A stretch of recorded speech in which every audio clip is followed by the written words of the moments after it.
All right. So Just the two of us. just the two of us. Last man standing strong, right? So Yep. yeah, a lot happened. A lot happened this week. I think cases with May somewhere. Yeah. You think? Yeah, yes. He definitely has a crush on her. So he saw some old pictures. You shared some old pictures of May as a model in the past. Yeah. And Made alive by Grok. yeah, made alive by Grok. So Case was definitely floored by those pictures. So yeah, he's still recovering apparently. So the show is just with two of us. Yeah. And yeah, one thing that I really like, I've been a close follower of everything Tesla and Elon Musk over the last, let's say, 10, 15 years. Became an all-in investor a long time ago, also almost 10 years ago now. And one thing I really enjoy about Tesla and Elon, that there's like literally never a dull moment. No. So there's always like time is too slow, or I don't know. There's so much going on, especially now time. with all those companies and Elon as a personality. Yeah, we actually had the discussion that you said he's getting along the way. He's getting into more ideas and actually funneling those ideas to us. Yeah. And I said, I think he already had those ideas like 10, 20 years ago, and he's just rolling them out as we go. Yeah. And one thing that is also interesting on that Elon said in one of his interviews years. He was very aware that larger corporate companies were becoming stagnant when it came to innovation. Yep. And he wanted to sort of think through how his own companies could not stagnate once they were growing, but could become accelerators of innovation while the growth was still there. So. We can get into that. I will write it down as well. Yep. The Google Gemini, improvements. Yeah. Because Sergey Brin is back in the office again. Yep. And Sergey and Elon, of course, have a very interesting history. But in that we will go into that. But Elon. Basically structured his companies so that even on a large scale, those companies will keep on innovating once they were growing. So people within Tesla are very much incentivized, and we saw that on the shareholder call in one of those slides on the new ideas per employee. So apparently there's a sort of system there that employees. I missed that. Was that during the shareholder meeting? Yeah. Okay. During the shareholder meeting, so they had calamities within the factory going down. So the factories became much more safe places. But on the other hand, they shared a graph of the number of ideas coming from employees. So even low-level employees got incentivized to push forward ideas. To make it basically safer, faster, and a better workplace. Yep. So that's why Elon said, the best way to judge a company is actually to walk there over the factory floor and try to pick up that vibe. And the vibe within the Tesla factories is definitely one where people are proud on their work. They love what they do. They work a lot of hours. What struck me the 3 times I've been to one of his factories is that the desks are next to the factory line. Yeah. So there's not like another floor where everybody's or other building. No, it's next to the production line. Yeah. So everybody working in the factory, be it an office job, be it a engineer, be it a production worker, basically all share the same working space. So it's like the you enter the temple of Tesla. Yes. Where you have the energy and the ideas coming together, the consciousness and everything. Yeah. So now let's say all Elon's companies are innovation accelerators. So because that's what they are. Sometimes it becomes a lot for us to cover. So we always go through our show on forehand to pick up the most important topics. And since we are proud citizens proud citizens of Europe, Florian. Of the Netherlands. Are we citizens of the Netherlands? Are we citizens of Europe, or are we citizens of the European Union? Well, I'm citizen of the Netherlands. Yeah. And I was born in Venezuela. So there's a lot of political turmoil around my native country, Venezuela, and the country where I'm living in right now. So. Mm-hmm. Yeah, so let me say I've born and raised in the Netherlands. I've lived 3 years on the Caribbeans, but I also tracked my past with the DNA test, and 99% of my ancestry has always been European.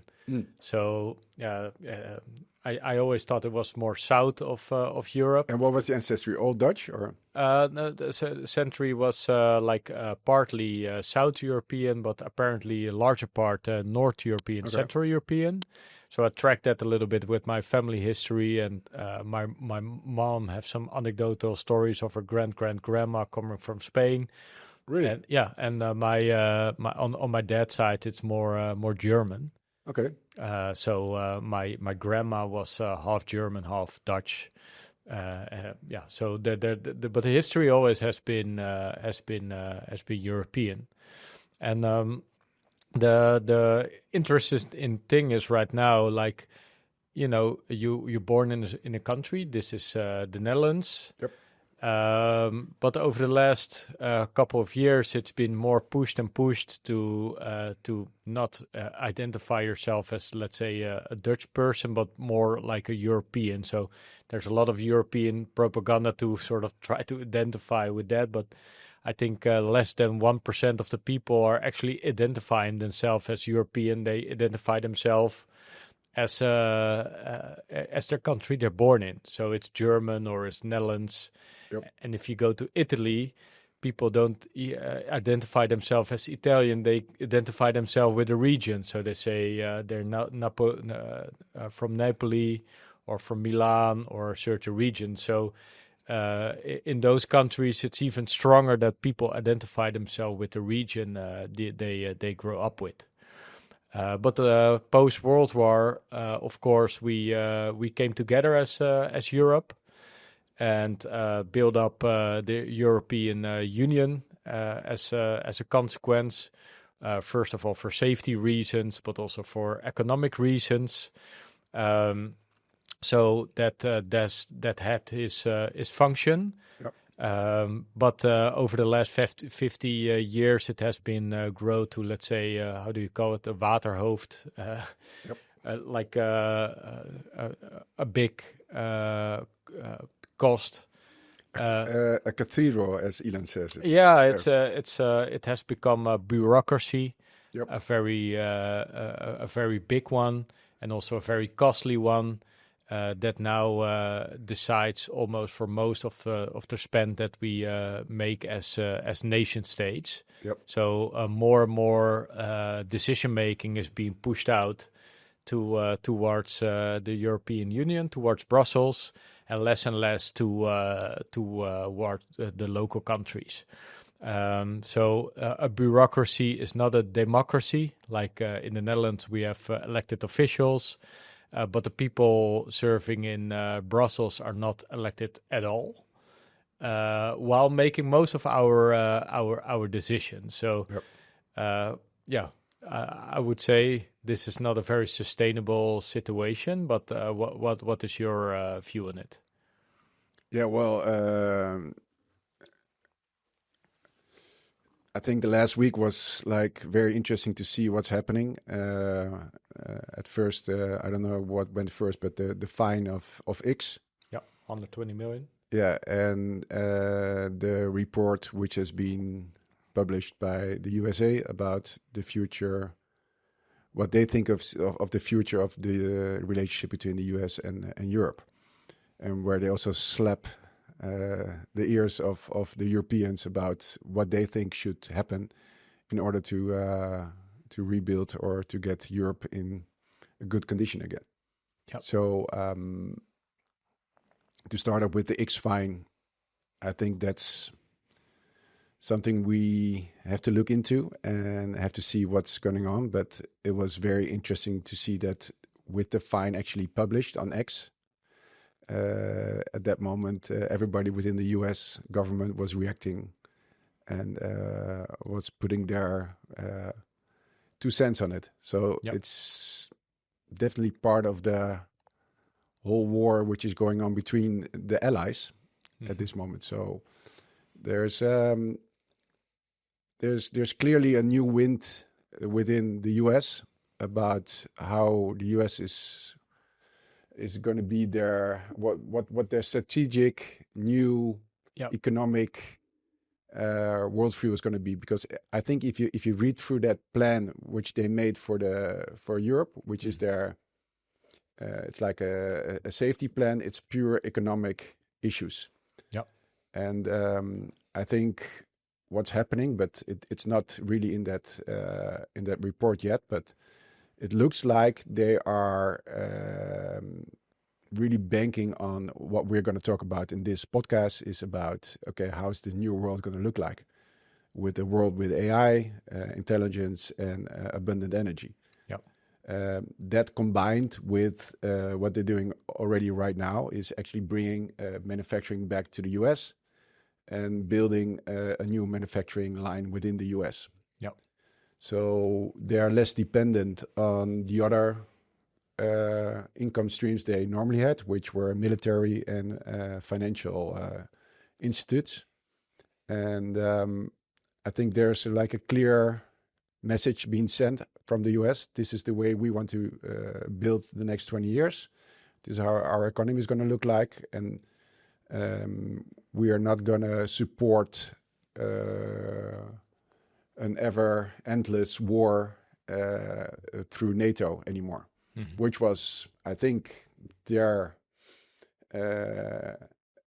strategy for the last 20, 30 years. I mean, all the wars we have seen in Iraq, in Libya, Syria, they were all dependent also. And I think we are entering a new phase of energy where abundant energy is actually going to be so abundant and so cheap that even the oil industry is not going to be so important anymore for geopolitical games or geopolitical allies as well. So, I mean, I'm not a political expert. I'm an expert in what Elon is doing and what Elon is doing within Tesla, and I'm very interested in what's going on with SpaceX right now, because we've also learned this week that there were some announcements, especially the IPO and ARK Invest launching a report, and Elon reacting to that. So that's also something that we're going to discuss, I believe, this podcast. But it's fascinating to me to see how this rule-based Europe is trying to win from the US. And every time the US is actually beating them in the game, and Europe has to react upon that. So I'm very interested to see how Europe is going to react to this strategy document. So we have to wait to see. Yeah, so what you more and more see and more hear is if you look at investors from the US, investors from China, the Middle East, business leaders from those regions are basically all looking at Europe and saying, like, what are you guys doing? So they have been beating the drum, warning Europe for a long time. So many businesses, they don't open up in Europe anymore. So there's already like investors that are, they see that regulation and the bureaucracy that captured Europe over the last 25 years has become so strong that a whole lot of initiatives cannot get passed through. Well, for example, Adyen, which is Dutch. I saw a beautiful picture today where the income in the EU from fines on US companies is bigger than the tax they get from their tech companies. And the biggest tech company in Europe is SAP. Which is not like the first company you think of when you're thinking about SAP, SAP. SAP. for the next 20 years, but I'm not really good at what the strategy of SAP is. But the second was Adyen. And I know from Adyen is that they actually want to leave Europe. So it's where is Europe actually going to benefit in tax terms? Also, ASML has some difficulties operating here. Yeah. So I understand what you're saying. Yeah. Yeah. So I always I've always been in e-commerce. Yep. So those examples are close to what I've been observing over the last couple of years. So before the AI revolution that we're in the midst in, and I've started to following that more and more, we had the internet revolution, let's say post 2000, right? So it started with the 99 boom, everything with .com in it got crazy valuations. But what I always shared as examples when I go to the US, and I've been in many entrepreneur groups in the US, and there always was the conversation like, how is sales on Amazon, and how is are you selling on Amazon already? So I said no, because in the Netherlands we have our own platform, we have bol.com. And bol.com was sort of copycat of Amazon, started with a bookstore and copied that same strategy. But what you saw post 2000 was that there was not so much regulation in place in the Netherlands. So for many of the internet products that were at hand back then. Very early days, social media, for example, we had Hives here in the Netherlands, and Hives at that point was a bigger social media platform than Facebook. But Hives just did not had the deep pockets that Facebook had to fund their server park and all that. So the whole ecosystem of Facebook was already in Silicon Valley, while the ecosystem of Hive was in the Netherlands, where with not so much venture capitalists or capitalists that wanted to fund a loss-making company in the early years. So that says that it's very important that a regulation, capital that wants to fund initiatives in your country, and businesses needs to work in a triangle very closely together in order to capitalize on certain markets. And what you see right now is that more and more capital is flowing towards the US again, because the US has their mission of like, okay, gents, we want to reshore manufacturing. We outsourced, let's say, over the last 50 years, the West, Europe, and the US had a war economy and offshoring economy. So the kenniseconomy, as we call it in Dutch, is like, we can just sell our knowledge throughout the world, and that will be sufficient for us to run an economy on. But we forgot about that. The knowledge economy was basically an extrapolation of the knowledge that you had with all the infrastructure that you need to create, right? So Netherlands is famous for its water infrastructure systems.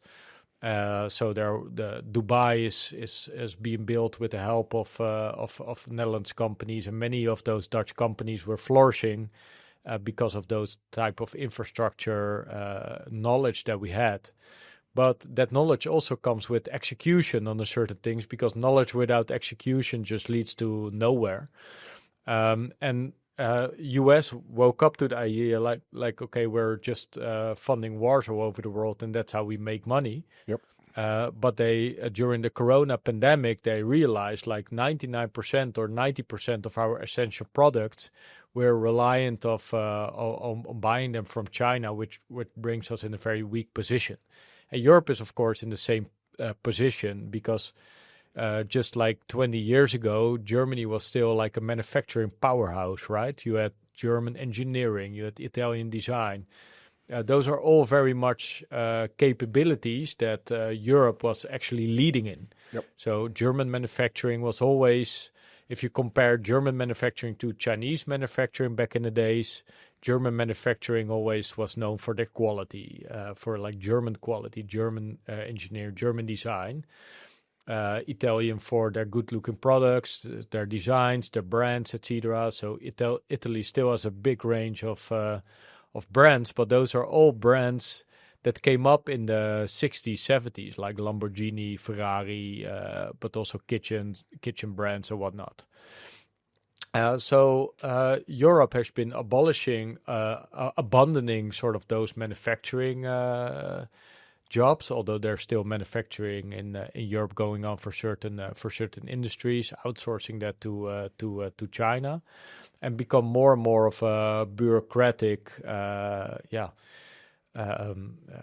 stroper is the Dutch word, but slow-moving, risk-averse. Yeah, slow-moving, risk-averse, over-regulating industry. So many of the cookies and pop-ups and privacy rulings and all that, which are, by the way, never enforced. So it's almost impossible to enforce those kind of things. So it becomes a very trivial rules that you then have.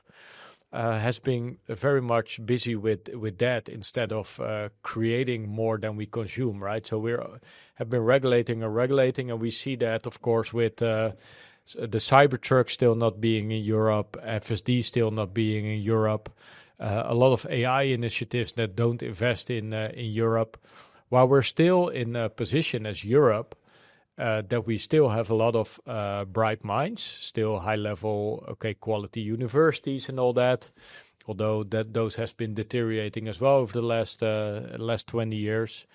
But I think Europe can be in a very excellent position if we wake up to that bureaucracy. So I was very happy with Elon, his statement of we should abolish the EU, the European Union, not Europe. But I will make the case that if, as Europeans, we don't abolish the EU, the world will abandon Europe as a place to invest in, as a place to build companies, as a place to build prosperity that eventually goes to the people of Europe. Yeah, so there's a big difference between Europe and the EU. Yes. That's what you're actually emphasizing. And I think that's also what the US government is emphasizing, but also Elon is emphasizing. Yes. After what happened last week, that they got fined by by the European Union. Yeah. Because they didn't have their check marks in place and they didn't have their ads program in place, and they didn't allow some researchers to get into which, by the way, also Meta has exactly the same verification system. So that's that's the thing, and everybody knows Elon is fighting for free speech, and European elections are being rigged as well by sort of agencies that are influencing those kind of things. And Elon opened up his platform, and that is, of course, not something they like. So they're not banning. They don't banning speech or regulating speech. They're regulating speech that they don't like. So that's that's the thing. But to go back, like for me as a sort of outsider in this, it feels like a very logical thing needs to happen in Europe. What was? Did you hear about the Streisand effect? Yes, of course. Let's get into that. Okay. From my point of view, Europe should be close allies with the US. Mm-hmm. The EU as a institution needs. I won't say abolish it fully, because it's good to be united at some point with trade and with defense. But my solution would be like Europe and the US are agreeing on top-line policies. So, for example, immigration, create a free trade zone between Europe and the US. So everything manufactured in the US should be tax-free in Europe and vice versa. We're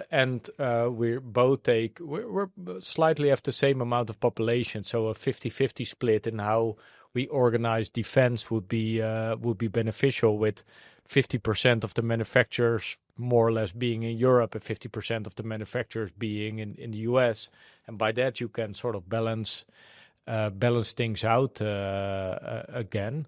But you need to agree on sort of high level policies. Let's say I call you my friend, you're my ally. Then at least we need to agree on certain subjects, right? Yeah, but I think that's exactly what's happening with Trump getting into office. There's like a new wind going on that they actually see the current EU and all its partners as kind of an enemy. You know, it's. I mean, the first speech of GD Vance was already. And the last 12 months, we have seen that there's not like a real coordination or getting together anymore. It's the US making his way and doing his part, actually saying, okay, we will do the negotiations with Russia. We don't need the EU to be at the table, etc. I think if you read the peace plan that they sent out 3 weeks ago, if you look at it economically, they actually, what they want to do right now is this: to get to this peace deal, get the borders replaced, and they are gonna rebuild the Ukraine, which has been bombed, together with the Russians. Mm-hmm. But the EU partners are not allowed to get in. So the EU is looking at the US like, of course we're not going to do this. Mm-hmm. I mean, we're at war with the Russians. We don't want to have peace, and where we're not able to have some economic profit of this new deal. Mm-hmm. So I think there's less and less reason to actually collaborate with each other. And I think it's because the US is actually looking at the next 20, 30 years. How are we actually going to make money? Mm-hmm. And how are we going to build this new economy? Rebuild their economy, basically. Yeah, and also build on a new ideology. So I think there was an old ideology which has been thrown out of the window. So how would you describe that old ideology? Well, expanding the NATO, mm-hmm. expanding into Europe, creating bigger markets, having a lot of wars, endless wars, and I think they are stopping that kind of way of making money and actually building their empire. Yep. So I think they are seeing a new world, and obviously it's being orchestrated by Elon and his friends, and showing their vision to the current government that this is going to be the new economy. Yeah. And this new economy is going to be space-based. It's going to be energy abundant, and it's going to be all about intelligence. Yeah. And that's where the money is going to be. So what are the strategic in a options? System, you need energy. Yeah. That's number one. So energy was always important. I mean, oil was always important, but right now, oil will be disrupted by something new. Yeah, and you've had history in that because your dad was actually an oil. Yeah, man, I mean, right? I'm born in Venezuela because my dad did business in Venezuela, so he did business there for 40 years. So I know a little bit about the history of Venezuela and the involvement of the U.S. there, but not only the U.S. but also China, Iran. The British, etc., the Dutch. Yeah. I mean, everybody has been in Venezuela to actually build that. I think that Venezuela was one of the richest countries in the 70s. In GDP terms, the GDP per person was higher than the GDP per person in the US, for example. But we have seen that, I don't know how it happened, but socialism got promoted there, and it killed the whole state. It killed the economy, and now we are in a rogue state with narcotics, and there are all different kind of theories how this all happened. Mm-hmm. But it looks like Venezuela, for me, is like 10 or 15 years ahead of Europe.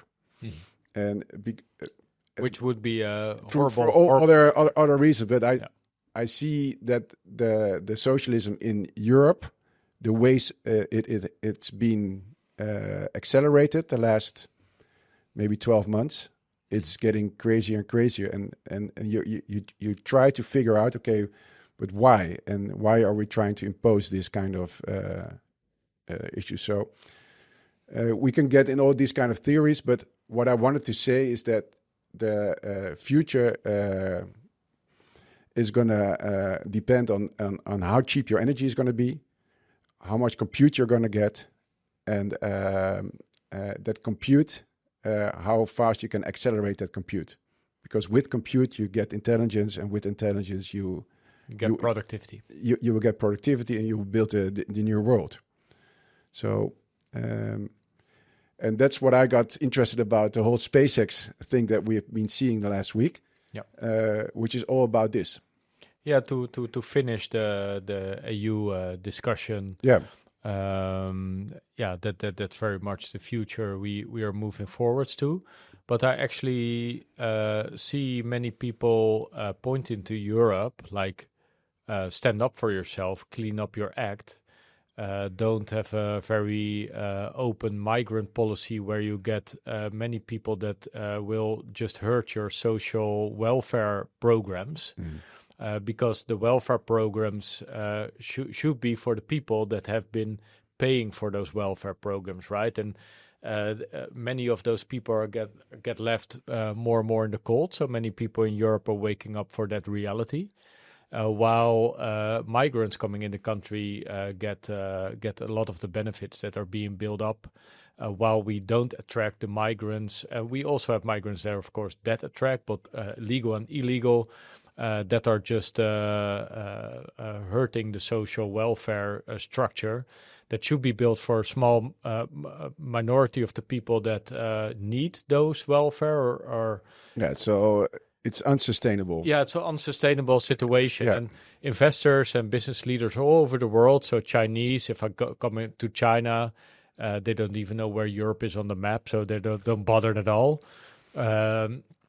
And if you come to the US or in the Middle East, they say, "Oh, what are you guys doing? Like, stand up for yourself, clean up your act, and start being great again." Basically, that's what they say, because many great companies, many great inventions, many great philosophies are coming from Europe, of course, with the history in Athens already till the British Empire in the last 200 years. So I'm curious. I will follow that, but I'm very happy that on the free speech platform that is X, Elon at least pushed this conversation to be top of on top of everybody's mind at this moment. Yep. And I think that is the nice and beautiful thing of what free speech does as a cleansing mechanism. Sunlight is the best disinfectant, right? So to put the light on a certain situation, and more people, that's the Streisand effect that you talked about. So to explain the Streisand effect, that's you don't want to put attention on it, so you find X, so you want to shut down X. Basically, you get all the attention on X. So X over the last week was the #1 news. You know why it's called the Streisand effect? No? Yes, because Streisand did not want their villa, was it, exposed, right? It was the actress Streisand. What's her name again? Barbara Streisand. Barbara Streisand, yeah. So tell the story about... so Barbara Streisand, she had pictures of her house that was for sale on the internet, and she sued the real estate company. Yep.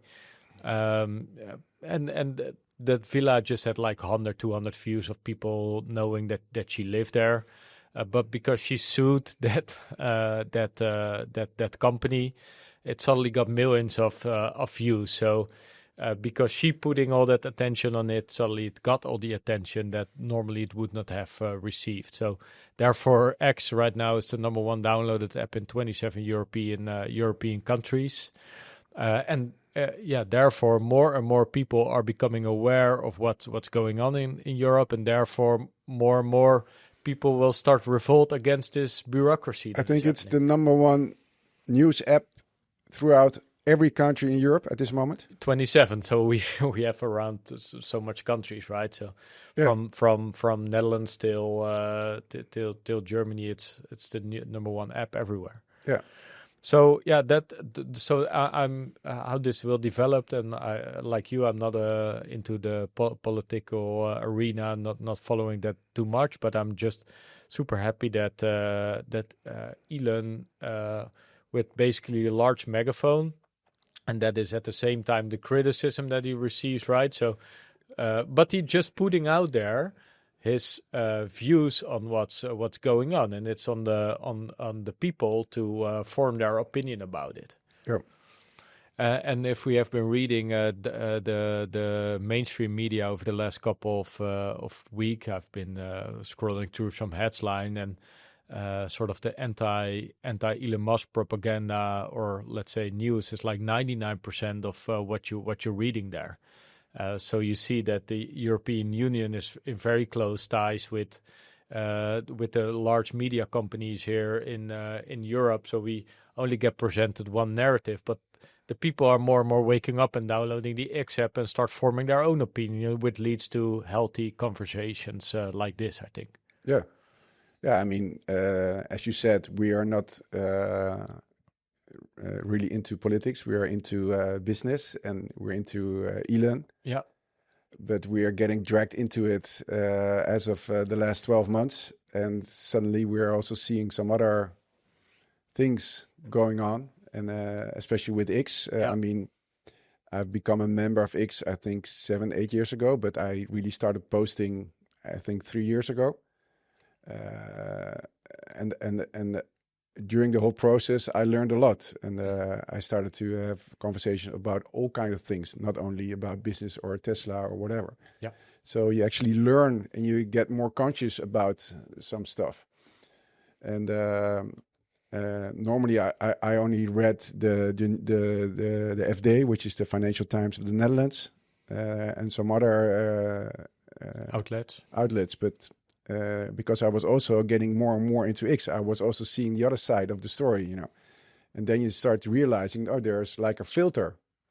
So what I see more and more on X is that it's, if you want to follow the news, it's on X.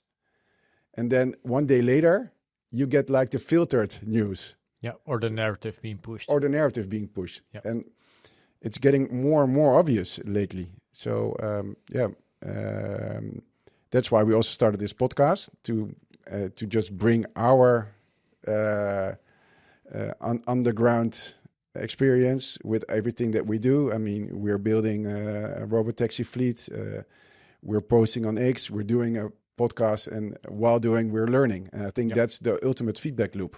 Yeah. No, and while doing that, we're actually learning also what's happening in politics and getting interested and keeping each other educated about it. Yeah. Yeah, let me then... And that's also why we're getting interested in the SpaceX. Yeah. So a final thing before we go to SpaceX and the space data centers that are becoming more and more of a reality is I always felt a sort of personal frustration about feeling a disconnect or involvement in the local environment that you work in. So I've been building companies in the Netherlands here for the last 20 years. I've been selling my products throughout Europe mostly, and made more than 100 million revenue there, accumulated over the last 20 years. But somehow I never felt like being part of discussion panels about things that are good for the country as entrepreneur.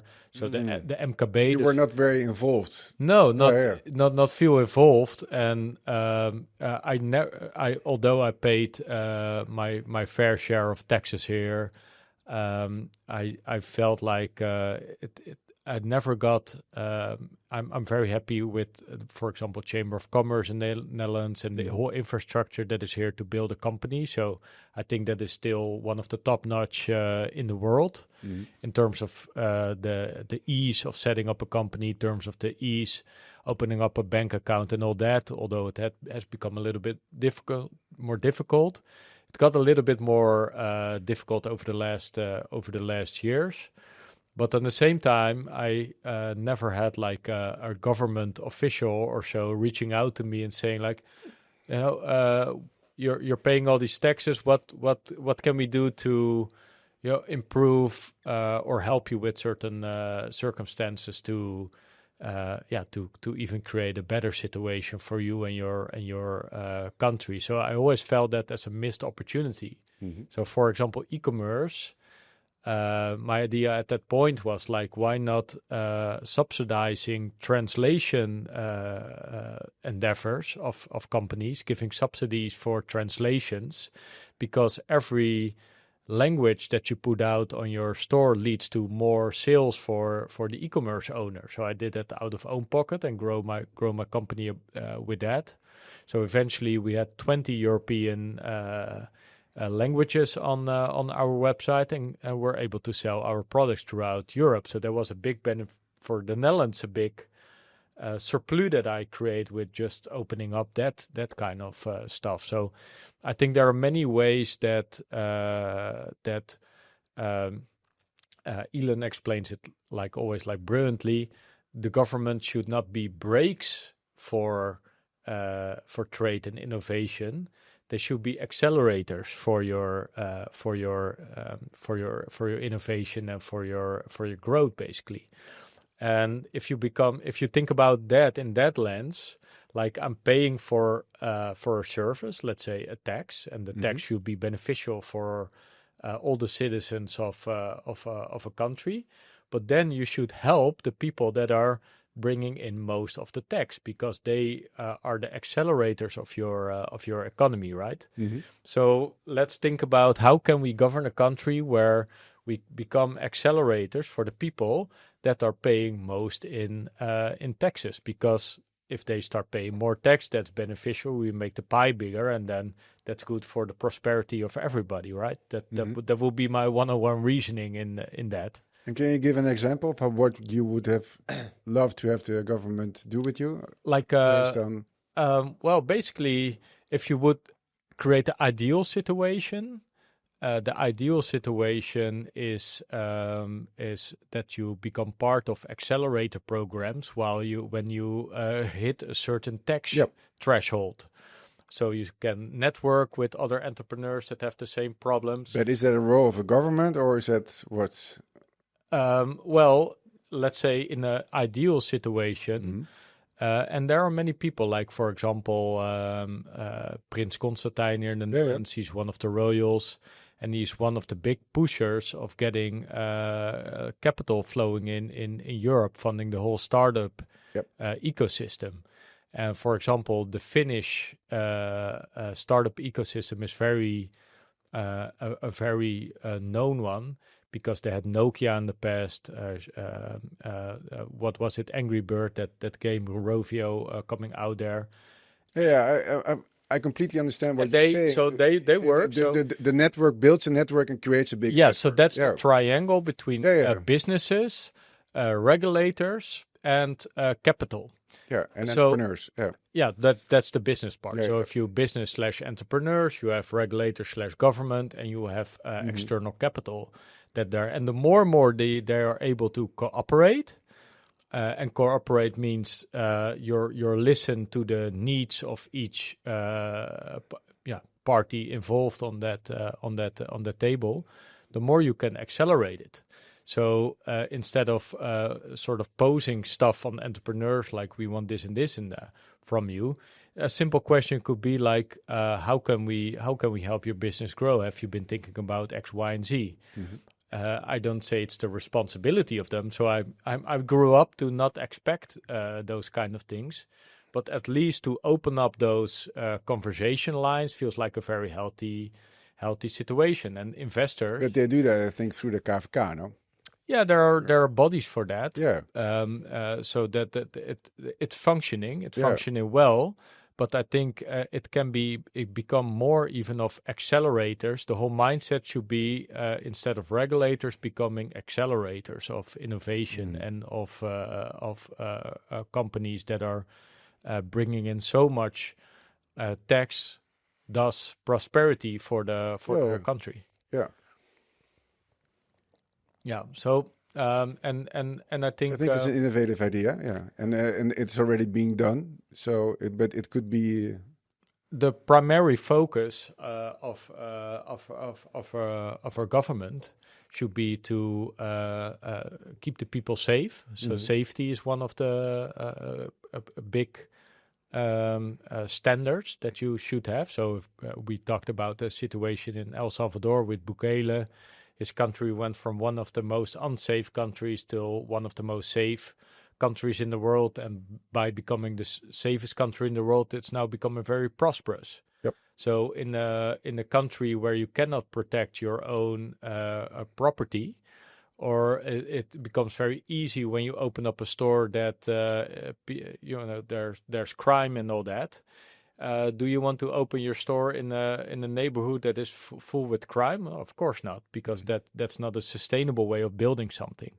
So safety is one of the main things that a government should do. And then the second thing is, how can we serve the citizens of our country? That's the second question. By giving them the infrastructure that helps them facilitate in producing more. Because in the end, as a country or as a citizen, like in a household, like if you consume more than you produce, you will go out of business with your family. And same goes for a country, of course. But by talk to that, let's. That's what's happening in the US right now, where the government and the new economy are working together to get this new world. Yes. And financiers. Because Trump and Elon, with their tour in Abu Dhabi, and it's everybody was looking at Trump, what's going to happen in the next 12 months, and it's getting more and more clear what they are going to do. Yeah, and they're really working together. That's what you obviously see. With the $1 trillion deal we saw with U.S., Saudi Arabia, going to NVIDIA and Tesla and SpaceX for building these data centers in space. That's been a big sign. Okay, this is where they are going. Yeah. Now they've sent out this report to the EU, and we will see more and more about what they're actually planning to do and what they're fighting. I think the whole war against Venezuela will also. Yeah. It's all about narcotics right now. Yeah. But we will learn more about but what's really happening. Yeah. And who have been funding those narcotic empires, and why are they going after them right now? Mm-hmm. What are they trying to stop? Or are they going to go all in for the oil in Venezuela? What's happening? Yep. And I think within a few months we will learn more about that as well. Yeah. But let's go to SpaceX, because that's what I want to talk about already. Because I think it's a very good point of view. Like what you see there is business and government/regulators are working hand in hand. Mm. Also, if you listen to the Jensen Huang podcast on Joe Rogan, he talked about the Trump administration said, Jensen, if you need anything, just pick up the phone. This is the hotline. We appreciate what you do for our country. We love NVIDIA. You're doing great stuff for us. If there's anything you can help. They're not saying we're doing X, Y, and Z, but they're just reaching out and saying. What he also said, President Trump immediately acknowledged that in this new economy where NVIDIA is going to build all these chips, the biggest hurdle, the biggest bottleneck will be energy. That's going to be the biggest bottleneck. And that's what Jensen said is unbelievable. Trump was saying that already from the first day we're going in, getting into office, we're going to build, baby, drill. He already said it like his first term. Very, very early on, yeah. But everybody was like, drill, baby, drill. I mean, come on, there's climate change, there's all these issues. You are crazy. Why are you bombarding this whole world? And I was also like that. I was like, this guy... But I finally realized that it's a need for energy. Energy is going to be the big bottleneck, and there's a lot of oil. So we definitely need the oil companies right now in order to build this new economy. But with SpaceX now actually showing their cards and Elon presenting actually his Misconomy 2.0. With the space AI, he's actually showing how the next infrastructure of energy is going to be built. Yeah, and that's what you see there is that triangle that we discussed, like business, government, and investors working hand in hand. Is the perfect triangle, because what they've been doing, they've been going to Qatar all over the world together with the biggest and most promising companies in the US, Tesla, SpaceX, Nvidia, Microsoft, OpenAI, and all that, together held big conferences in the Middle East. And now you see trillions and trillions of money be pouring in back into the United States to build a sort of infrastructure that leads us to SpaceX and AI data centers that are being accelerated with all that capital that has been pouring in. So it's a very simple triangle.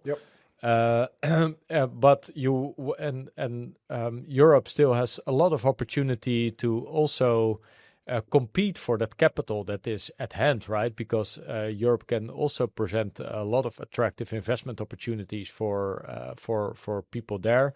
But then you need government and regulators to not be too regulatory about investment rules and all that, and think together. Because I think to answer your question, what would you then expect? Well, I expect nothing, but it would be very helpful to sit together and to problem solve together. Like, we are partners together with our investors, with our regulators, and with our companies.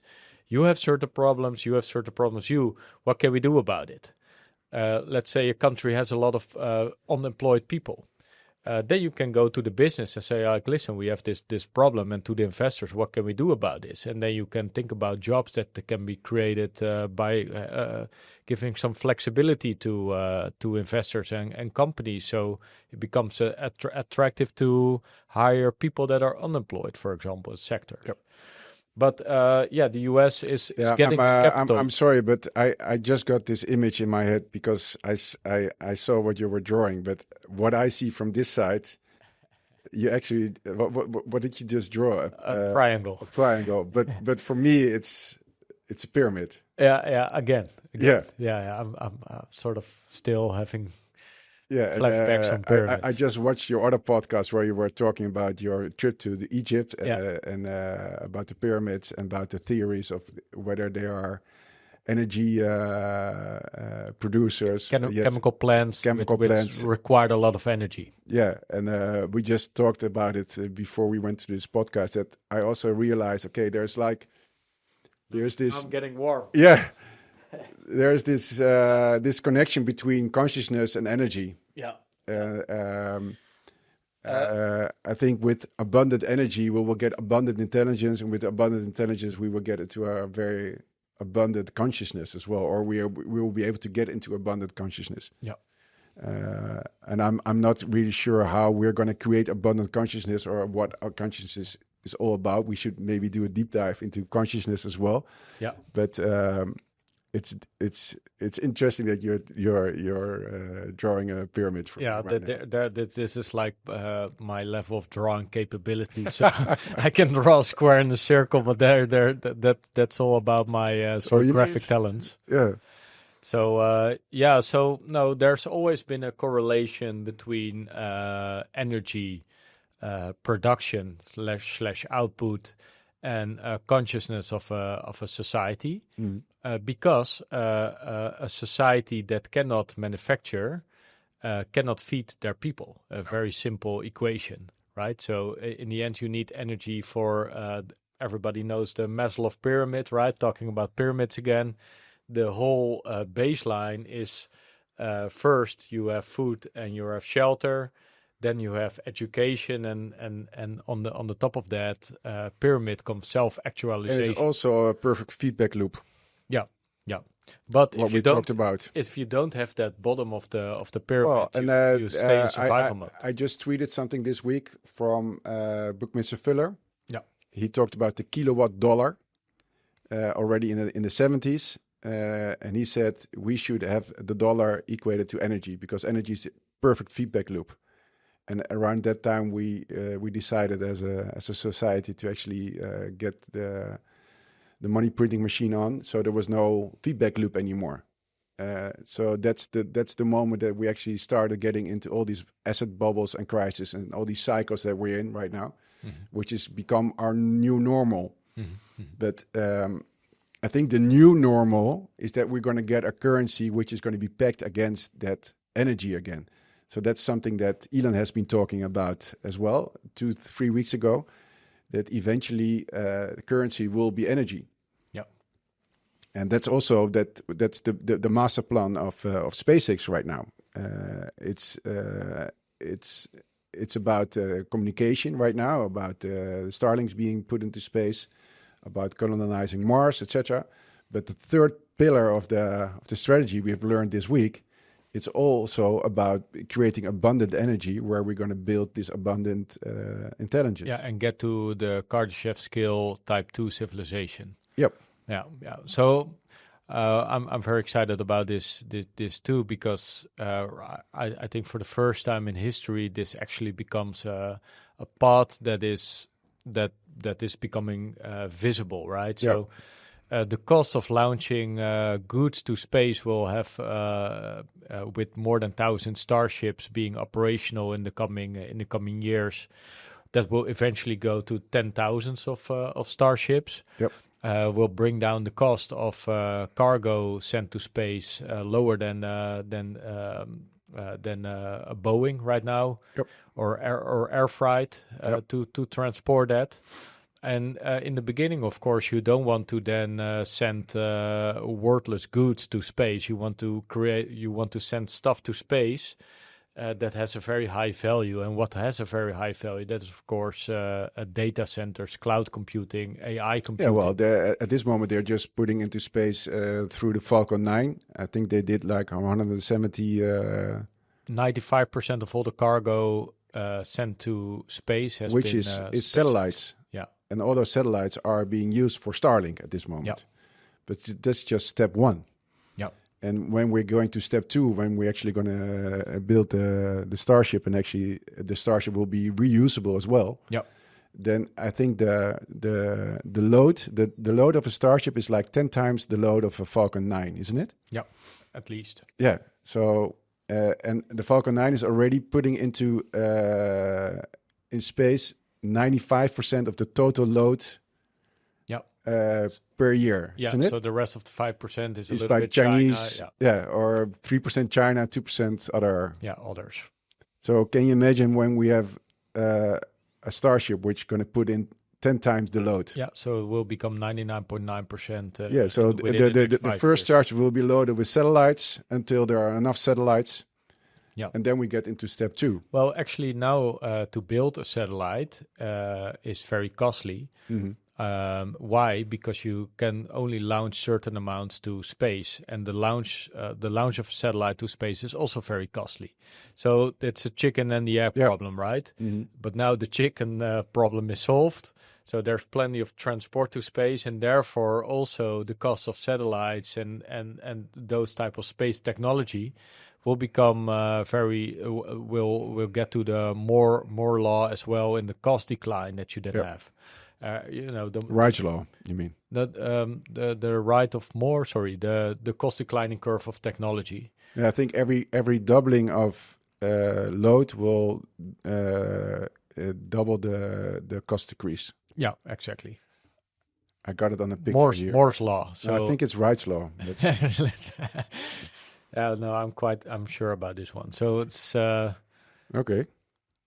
so those costs will come down drastically, and that opens up a whole new endeavor. So Yeah. from my prediction at this point will be that SpaceX slash Tesla will become dominant in cloud computing over the slash XAI, or a conglomerate of these companies together will become dominant in cloud computing. Yep. Because cloud computing, the main cost boss is energy as a bottleneck. Yep. And the build of that capacity. But cloud computing is for Google, for Amazon, for Microsoft, for all those big guys. It's almost their number one profit source. Yep. And with the new capabilities of Tesla, SpaceX, and XAI, they will probably be a serious competitor for the existing cloud compute on Earth. And basically, Elon stated that Earth is not ready for the amount of energy that is being needed. Why is that? Because if you want to build an energy factory right now in the US, it takes 10 years to get your approvals and all that. So China is accelerating that, but they keep the energy for themselves. Europe, it takes even longer to get, let's say, a nuclear factory off ground. It just cannot happen that fast. So Elon has been thinking through this problem already for years and years, and he realized that Earth is just not ready for the energy demand that is needed there. So what is the place where we can get that energy? Space. Yep. And first stage will be orbit. I'm actually curious what the temperature is in lower orbit. I think it's -30, -40, but eventually go to deep space and the shadow side of the moon, where it can get to temperatures of -200 degrees, and then beam all the data back to Earth, or let's say those higher forms of intelligence. Yeah. So then, if you're meditating, Florian, and you suddenly get epiphany. It becomes debatable if you then suddenly are beamed with a Starlink satellite or a SpaceX satellite, or you're talking to other entities. What will happen then? Yeah, I mean, what are you doing when you're meditating? That's the big question. I don't know, but I think that, and I'm trying to read into it more and more, but it's just our mind tapping into kind of a conscious layer, or an energy layer, where our biological computer is actually tapping into this knowledge which is around us, this energy. So what happens if there's the energy coming from SpaceX satellites or some other? Well, at this moment it's coming from the sun. It's coming from us as human beings. I don't know where I mean, nobody knows yet. Yeah, really knows, or there's no scientific proof yet. There are all these theories, but it's fascinating to think about it. If it could be that there will be like a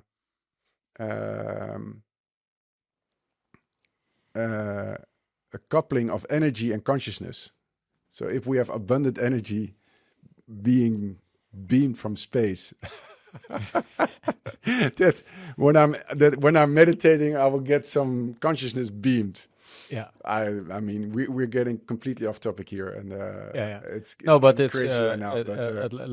If we go back to the ancient Egyptians using those pyramids for chemistry manufacturing purposes, therefore needing a lot of energy to get to make that happen, therefore feeding the whole society. Yep. Because with the energy we produce food. Yep. Therefore, their society flourishing, therefore consciousness increasing, creating beautiful art, creating new inventions. Yeah, but that's the scary part of it. Yeah. Also, is that with this new intelligence being built out of GPUs, is that we are getting out of the loop. So normally you had energy. From energy you create food. From food you feed people. People get creative by meditating, but also by eating good stuff. Yeah. and they produce the economy, and that's I we think create some more food, etc. I think in the future, and then I will let you go again. We are out of that loop because there's abundant energy, which feeds the GPUs, which creates intelligence, and the intelligence creates this whole new economy. And that's also what Elon, I think, replied on a quote of somebody who said, space is going to go into IPO, and they're going to raise $800 billion dollars.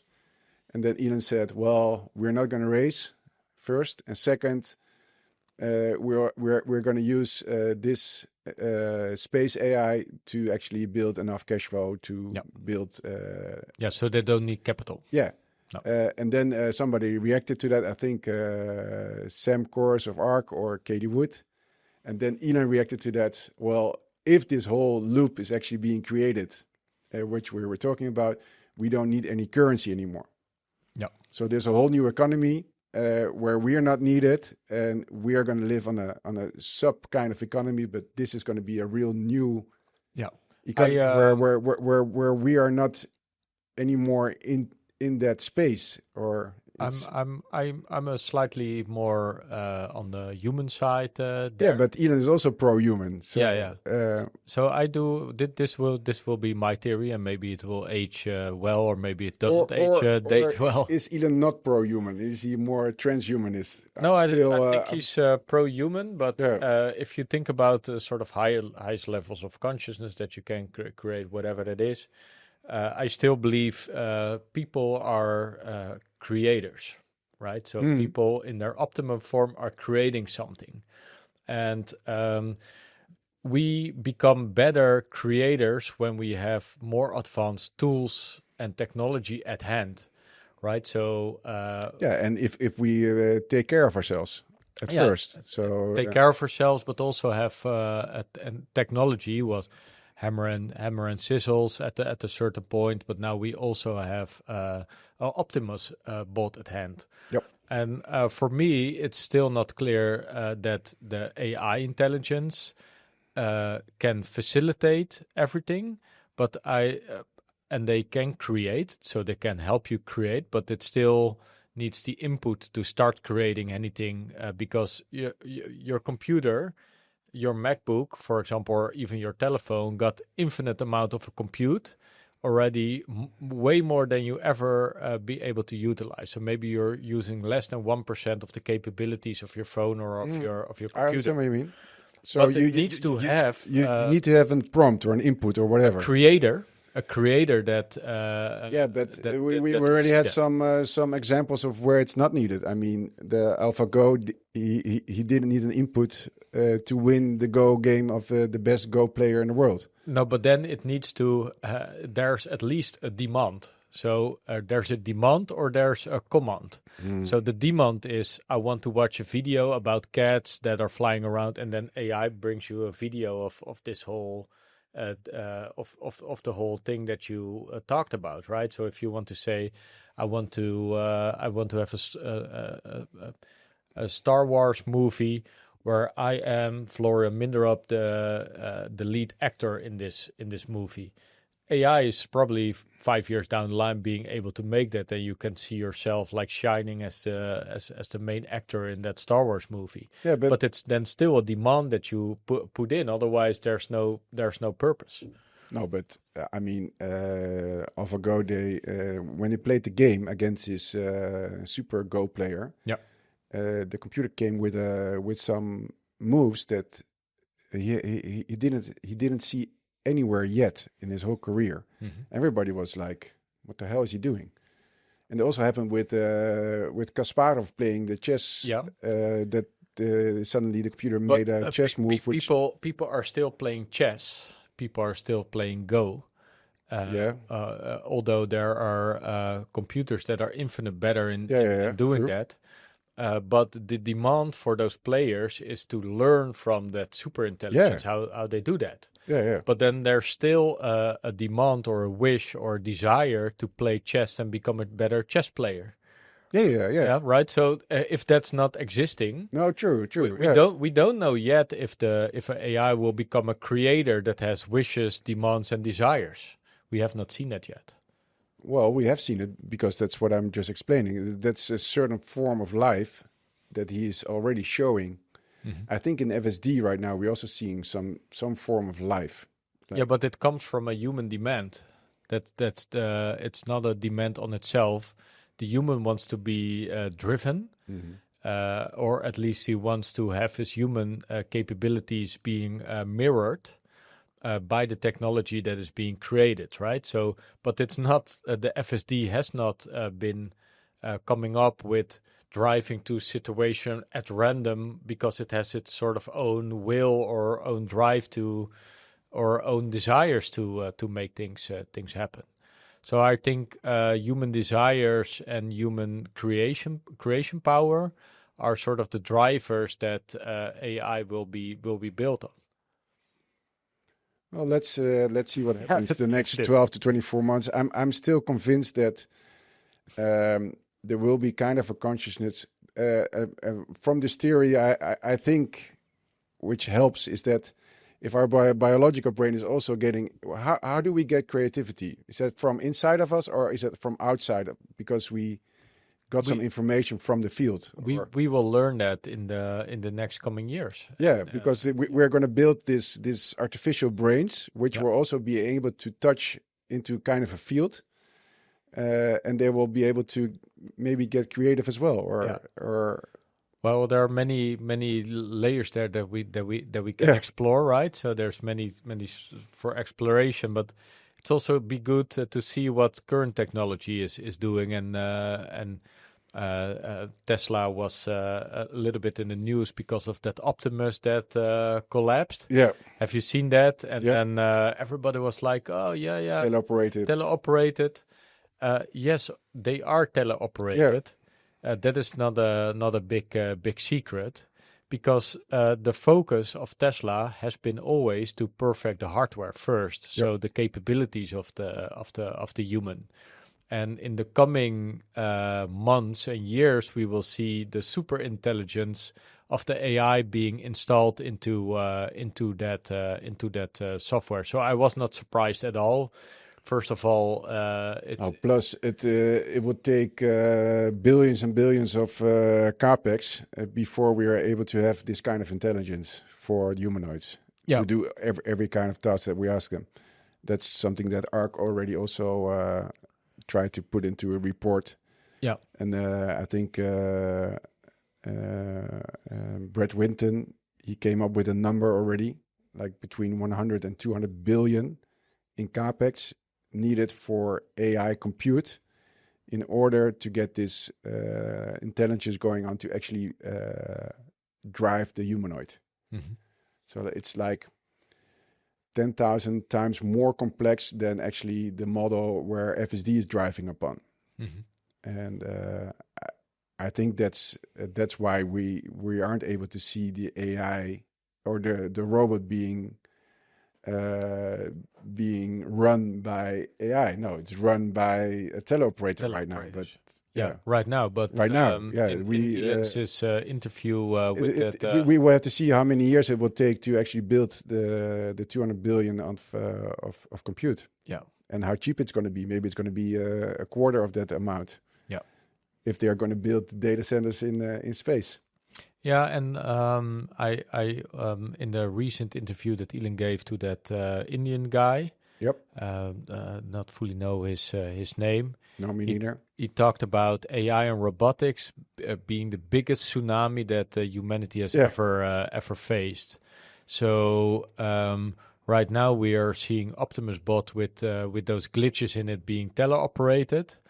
But Elon is already looking way further down the line with new models and capabilities within his company, because he has a very short and aggressive timeline on it, right? So what do we know for sure, or what do we know for sure that is being said over the last year? One, the cybercab has this new unboxing system. Yep. So the fastest capability within 5 seconds, eventually a new cybercab being rolled out. That is a fact. That is there already. Behind the scenes, Tesla is already rolling out that capability. Right now, to manufacture Model Y, it's about 30 to 40 seconds. And the cybercab will at least half that, at least even in year 1. So that is going to be upon us in 26. We're end of 25 right now, but in 26, this will happen 100%. Second thing that has been said is that the Optimus bot has been the fastest product rollout and the fastest manufacturing skill of this new type of technology that has been ever seen. So I in one of the previous episodes, I showed a chart where the iPhone adoption was, and this will be faster than the iPhone being introduced upon humans. Therefore, Elon predicts this tsunami of robotics and AI. That will be our next 5 years, and we're right now in the phase where we see, well, there's a small wave, small wave there in the distance. It's coming closer and closer. Yeah, you're a surfer, so you know how to study waves, right? Hold your Tesla stock. Yeah, but with this new SpaceX endeavor and learning more from Elon how he's actually what his vision is with space AI, and ARC coming out with his report and also showing potential valuation with their Monte Carlo model. I think SpaceX is valued right now at 240 billion, between 240 and 400, and Elon said, well, the news was we need to raise at 800 billion valuation. Yeah. But ARC is already showing that their bull case, the valuation of SpaceX is going to be 2.5 trillion. Mm-hmm. And that's without this space AI business model. This is just Starlink. And how much of a percentage of your portfolio would you like to have SpaceX? Well, and that's what has been discussed by some people as well. Of course, they're not going to do this IPO because otherwise, all the Tesla owners will flock to SpaceX. The more I look into SpaceX, the more enthusiastic I get about the unbelievable monopoly they have. Yes, it's crazy. It's crazy. They are like 20 years ahead of other companies, and the report of ARC, which they made this together with Mach 33, it's an analyst company, and they had this excellent blog post where they showed how cheap space AI is going to be and how fast it's going to be. It's going to be a matter of 3 to 5 years. Yeah. So it's like abundant energy and intelligence being built by a company who is the only one who is being able to get that cargo into space, as we talked about. Yeah, the only train in town. The only train in town, yeah. So, I learned from Brian Wang, the futurist, that there's a shortcut to invest in SpaceX through EchoStar. Okay. That's the company that SpaceX actually bought by takeover because they have this the bandwidth. Mm-hmm. So you can actually buy EchoStar and hope that SpaceX is actually going to rise in value, and then through EchoStar you can have a piece of the cake. Yeah. So first of all, these are rumors, right? And these are rumors. Yeah. Elon talked about IPOing SpaceX at some point because he wants to get. Well, he talked about it in the shareholder meeting. He was looking at, okay, how am I being... Even with the downside of being a public company, because Elon doesn't like public companies. No. Because then, he got all sort of reporting things and cannot fully think long term because there are quarterly obligations. Yeah, but also Tesla is very dependent on what SpaceX is going to do. So if SpaceX is going to build this space AI, which they are going to do, they need chips. Yeah. So the chips will be made by terafabs, which will be from Tesla. Yeah. So they're solar as well, and they need to build solar. And Elon was talking about 10 terafabs. Yeah. For chips only. And also this Indian interviewer asked, like, where are you most excited about? And he said, I'm basically most excited about the conversion of all these companies. Conversions, yeah. Working together. And we always have been seeing that, right? Like the material science team of SpaceX and Tesla talking to each other. But now we're going to see this at an unprecedented scale. And I would be very much in favor of SpaceX becoming a public company. Of course. Why?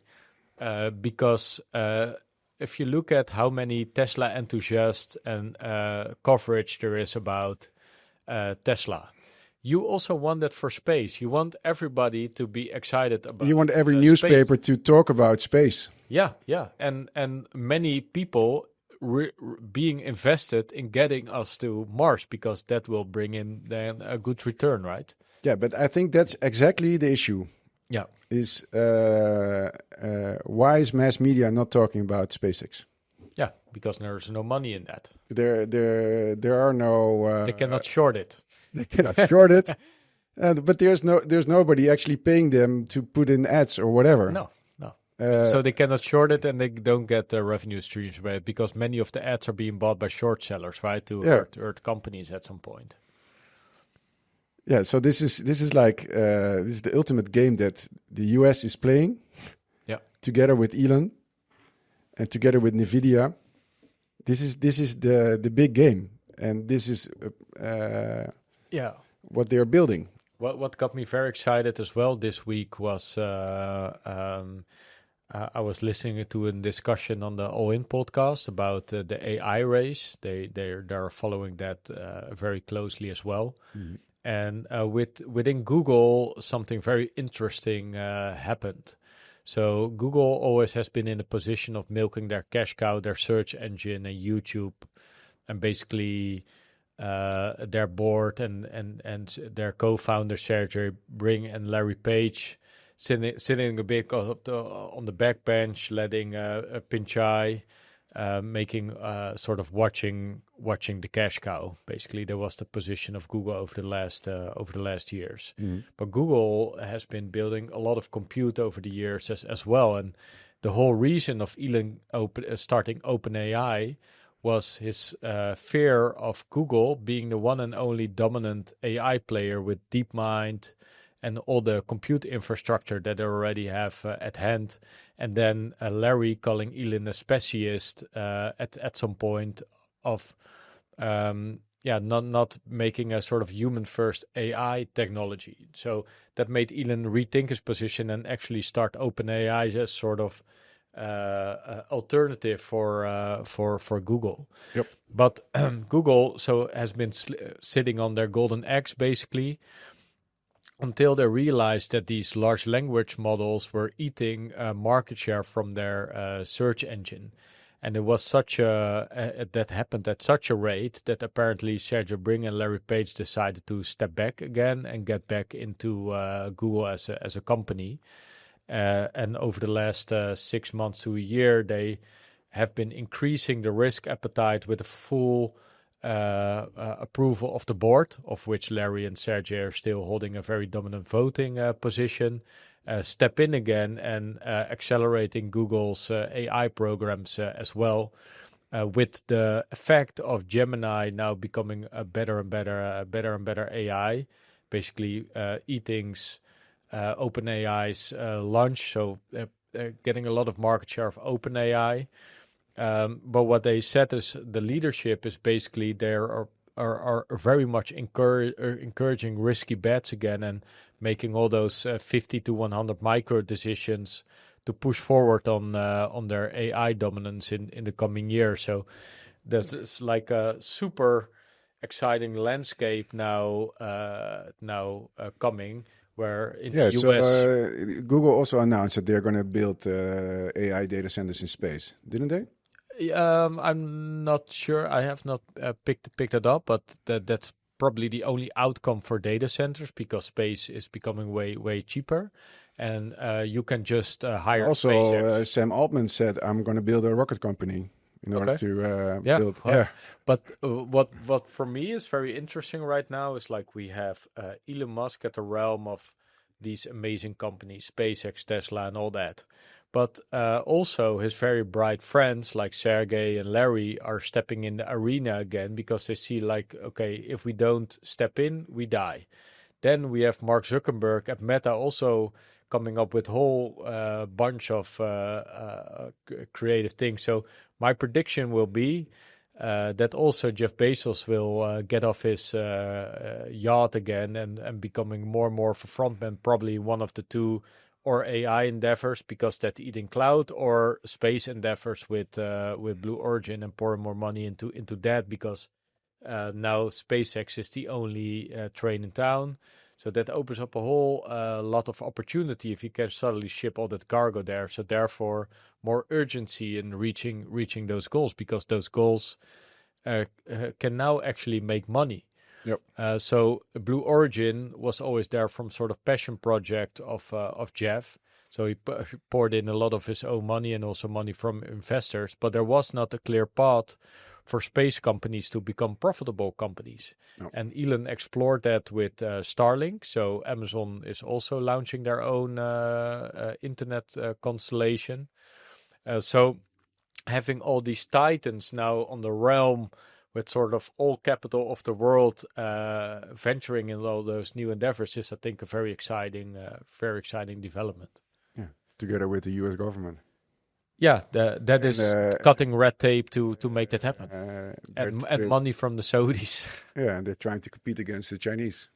Yeah, so China is full force ahead, of course, on those initiatives. So you see also Chinese space agencies. I mean, full force ahead. on the strategic things that we discussed in the beginning, China is ahead on energy. Yeah, good point. I think they're behind the US on chips. Yeah. I think they're on the same level on models. So LLM models. I mean, they are more focused on open source. Yeah, software part. And I think those are the three big ones. So we have the energy, the compute, and the operating systems. And the models. Yeah. And I think the energy part, US is way behind, and this is the way through SpaceX, through space-based AI. This is the way to actually leapfrog them again. I would also make the argument that US is behind on labor, and Optimus can close that gap in the coming years. Although China is also pushing very hard on humanoids. Yeah, and the humanoid is the end product of this three strategic pillars. Yeah.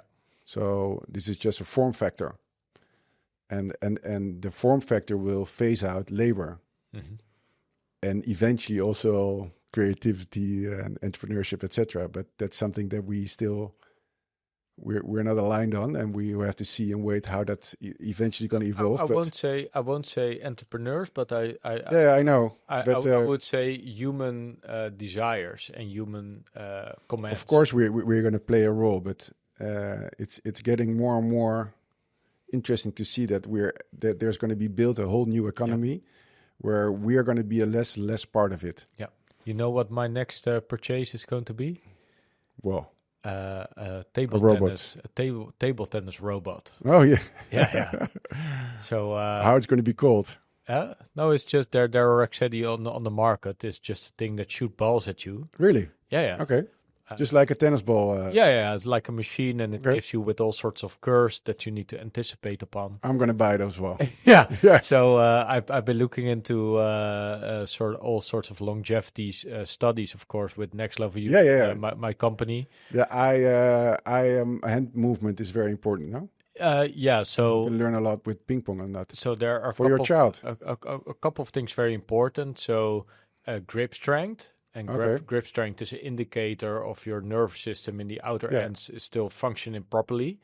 But if you let's say that's an indicator of longevity. Yeah. But you can also train that, increase your grip strength, and therefore the firing of your neurons to the outest positions. Mm-hmm. And also reaction time is something that slows down with age, but that's also simply because of the case if you don't use it, you lose it, right? So you lose that capability. So table tennis is a very big one to increase that part of your brain. And so grip strength, reaction, reflexes, and all that you can enhance with table tennis. So they did a study on athletes that were oldest and die fastest. So cyclists and sumo wrestlers were dying at a younger age than the general population. Mm-hmm. But ball sports and gymnasts had like 8 or 9+ years on that. So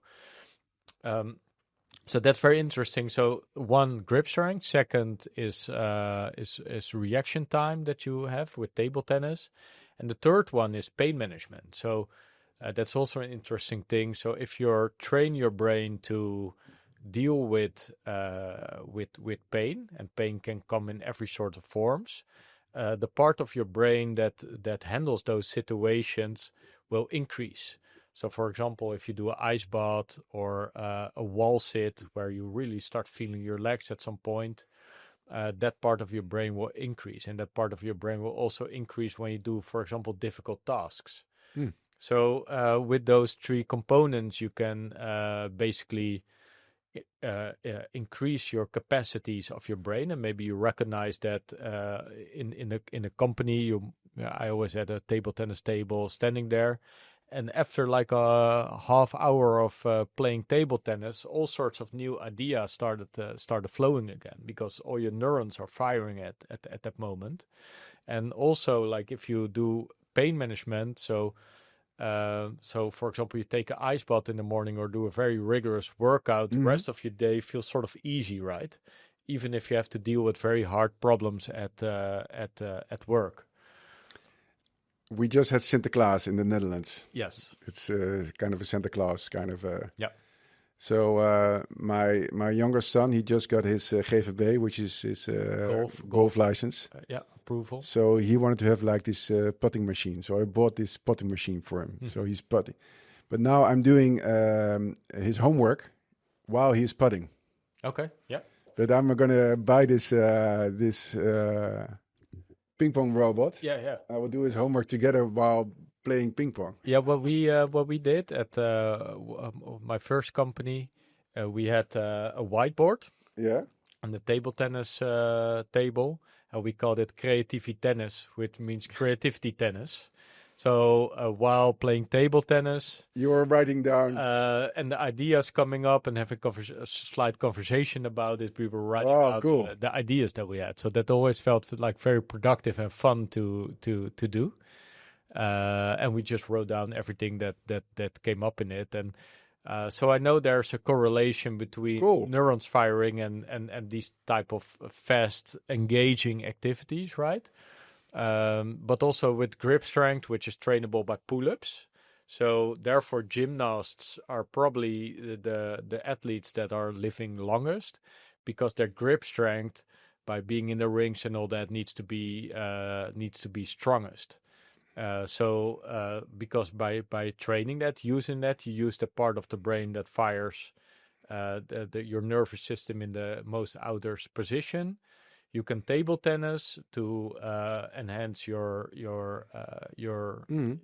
reaction time, and therefore neurons firing, creating creativity. And pain by doing wall sits or vigorous exercise and all that, to control the part of your brain that knows how to navigate through difficult situations. And you think we need to train Optimus as well on the wall sit and the grip strength and? Yeah, he will be there on infinite levels. Yeah. But will his brain enhance in the same way as we enhance our brains by doing this kind of things? Well, at a certain point, should we train Optimus to do a lot of ping pong in order for him to become more creative? Well, they definitely train Optimus to those type of activities, right? So we saw Optimus running, but Elon always talked about in his interview that the main sort of ultimate test is to saw a needle and a piece of rope, right? To have that fine hand-eye coordination that he can do that. And apparently that's a very difficult problem because you need vision and you need the amount of hand-eye coordination to do that. Which there was a reason to have this goal. What was the reason? Because that's the ultimate test of hand-eye coordination at that level, and apparently that's a super complex problem. Yeah, okay. But if you can solve that, like Elon predicted, Optimus will become the best surgeon. Yeah, okay. So that's the goal. Yeah. We have medical care on. So Optimus will be better than the best surgeon in the world. Yeah. Okay.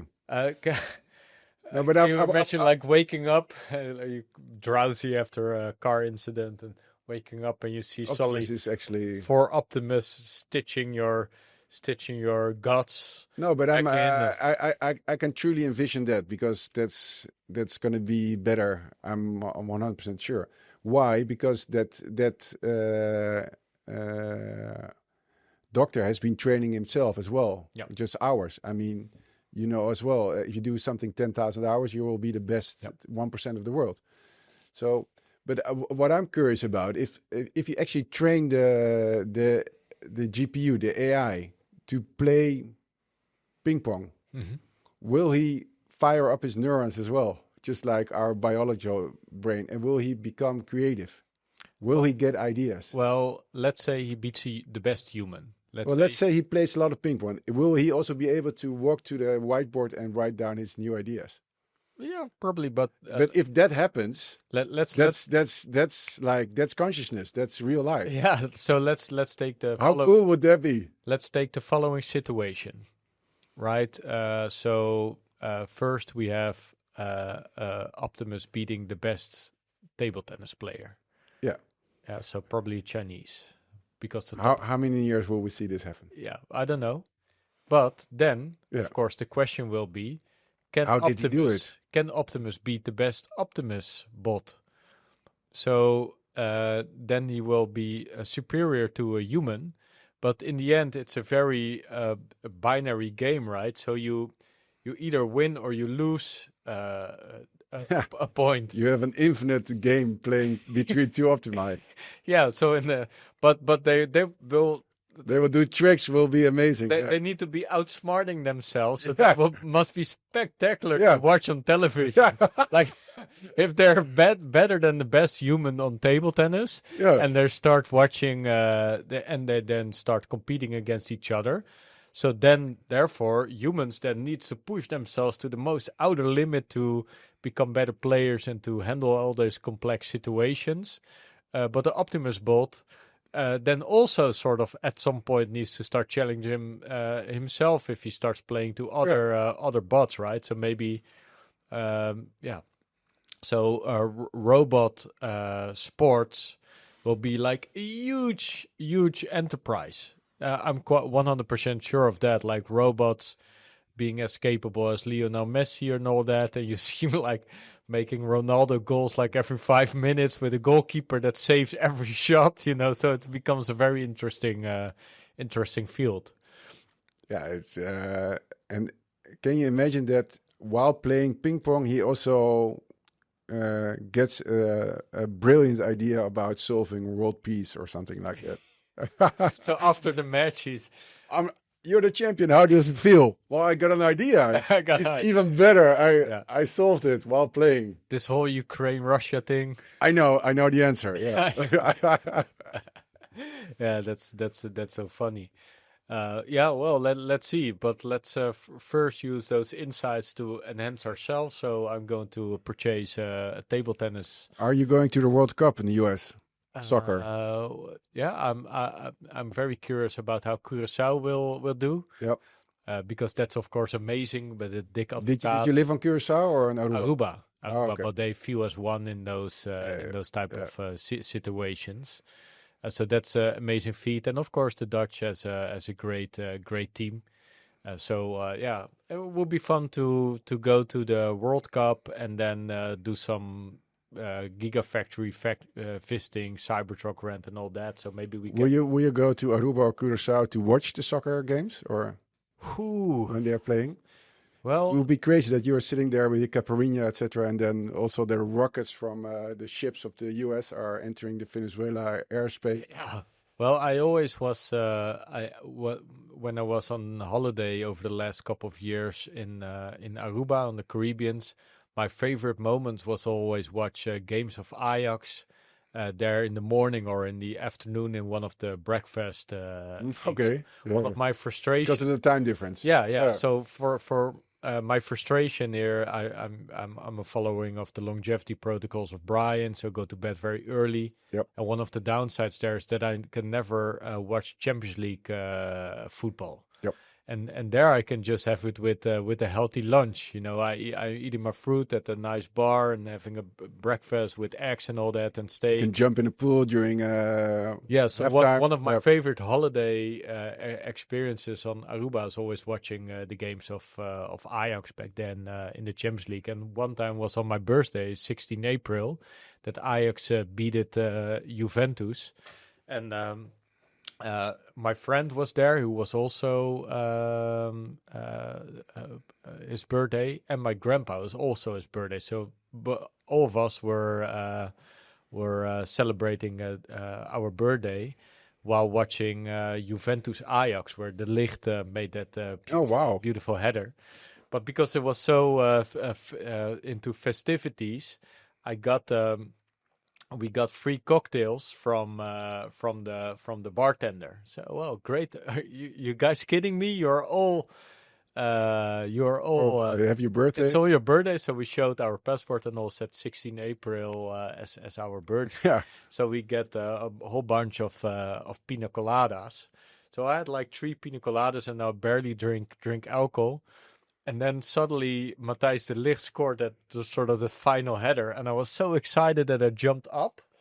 But I already, probably Tim Blood or so and a couple of pina coladas. You passed out. In my thing. So I jumped up so fast that I sort of passed out a couple of seconds. I could barely hold my friend Vincent at the moment. That held me. He thought he wanted to hug you, yeah. He thought I wanted to hug him because of this goal that happened, but then he saw I was almost passing out there. So, a sidestep, but that was one of my favorite holiday moments, and I still feel like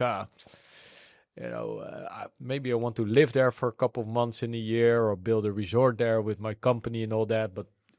Why don't we do an experiment and we do the podcast there in Aruba during the World Cup? Yeah, exactly. And then we can just watch the games during normal hours. Yeah, so we can go to bed early.